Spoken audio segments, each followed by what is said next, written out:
చింతే రెండు చెవులంచి బయలెల్లనా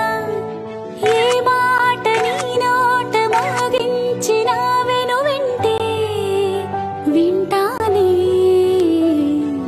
రానా నిమిషంలోనా నీ నన్నే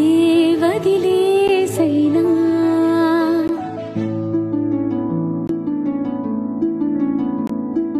ఇటురా